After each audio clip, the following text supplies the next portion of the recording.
Bonjour, bienvenue. Je m'apprête à te présenter un petit tarot que je viens de recevoir, qui est le Starter Tarot Deck. C'est un truc, je crois, qui est extrêmement vieux, qui a été réédité un nombre incalculable de fois. Voilà, il est sorti en 88, le truc quand même. Il a été réédité en 2004. C'est US Game Systems encore. Et alors là, il y a des pour et des contre, ça dépend vraiment de toi. J'étais curieuse de voir la tête qu'il avait ce tarot, donc je l'ai pris. C'est donc censé être pour les personnes qui commencent le tarot, qui commencent à apprendre la taromancie. Et en fait, la différence avec cette carte, ces cartes-là, c'est qu'en fait on a donc un tout petit livret avec quelques tirages vraiment, parce qu'en fait il n'y a pas besoin de livret puisque les explications sont sur les cartes en fait. Oui, et on a l'interprétation à l'endroit et à l'envers, et je trouve le dos du deck assez sympa avec la hanque, en tout cas ça y ressemble un petit peu, le symbole égyptien de l'anque. Et donc voilà, je voulais te montrer ça. Je pense que je l'utiliserai comme ça par plaisir de temps en temps. Voilà, alors il y en a qui diront que ça c'est pas une approche comment dit-on, une approche de découverte et d'apprentissage du tarot qui sera aussi complète que l'étude à travers peut-être d'ouvrages, et de toute façon la pratique, rien ne pourra égaler la pratique dans tous les cas, c'est ça qu'il faut dire.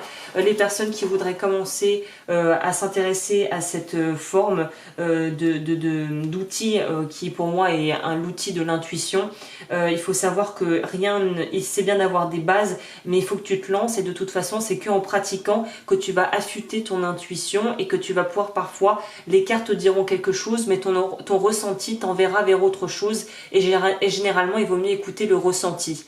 Donc ça c'est vraiment déjà un truc de base à prendre en compte.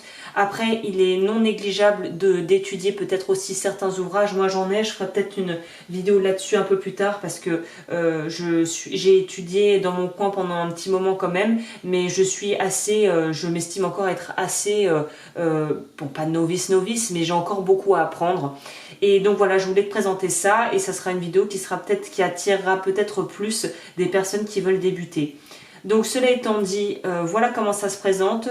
À l'endroit, à l'envers, format du Rider-Waite évidemment, calqué sur le Rider-Waite, et en anglais. Donc voilà, le malus c'est peut-être ça, c'est que ça sera en anglais, hein.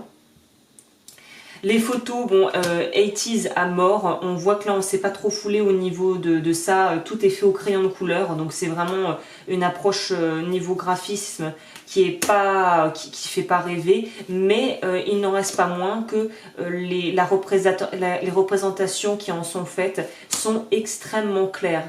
Ça peut paraître un peu enfantin et un peu bâclé, mais en fait c'est très clair, et je trouve que c'est bien en résonance avec justement les significations des cartes, quoi.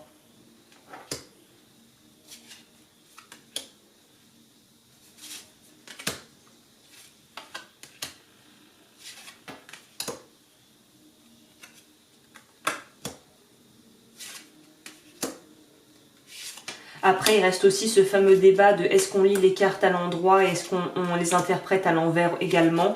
Ça, c'est en fonction de toi aussi.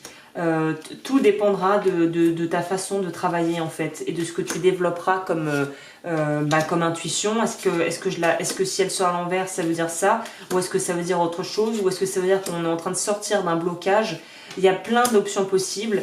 Bon, comme toujours, j'en profite pour dire les qualités au niveau des cartes, les US Games, au niveau de la qualité des cartes, sont bien supérieures aux cartes Los Scarabeo. Ça, c'est clair, hein. Ah, ça, c'est indéniable. Parce que c'est le deuxième jeu donc aux éditions US Games que j'achète là. Et la qualité, ça n'a rien à voir avec les éditions Los Scarabeo, hein.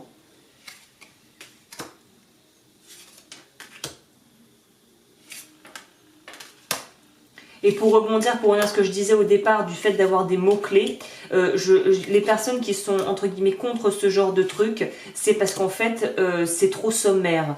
C'est trop sommaire et en même temps, moi je trouve que c'est peut-être sommaire, mais que ça peut très bien permettre d'apprendre au début. Et une fois que tu as les mots-clés et que tu les as bien absorbés, ensuite tu peux faire des interprétations ou tu peux compenser aussi avec la lecture d'ouvrages qui vont te permettre d'aller plus loin. On passe au majeur là. Pour les majeurs, étonnamment, il s'est tout à fait inspiré par contre du tarot de Marseille. Hein.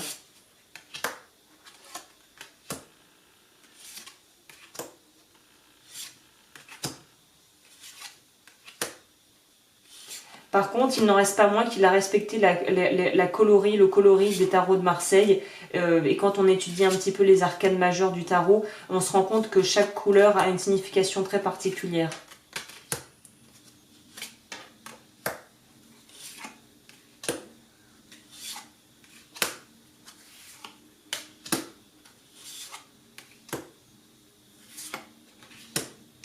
Magicien et le fou.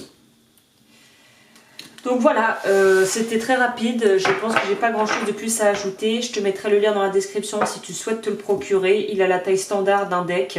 Moi je trouve que c'est une très bonne entrée en matière pour pouvoir avoir des bases, pour pouvoir apprendre surtout les mineurs. J'ai l'impression que c'est, sachant que le tarot, ce qui peut être un petit peu décourageant, c'est de se dire qu'il y a 78 lames, qu'il faut connaître les 70 par cœur pour pouvoir, enfin par cœur, et connaître leur signification correctement pour pouvoir commencer à faire des tirages et déchiffrer tout ça. Donc c'est clair que ça aide d'avoir un peu des aides. Après c'est en fonction de toi, est-ce que ce genre de format résonne avec toi ou pas. Donc voilà, bah écoute, j'en ai fini pour cette présentation et je te dis à bientôt pour de nouveaux tirages. Bye!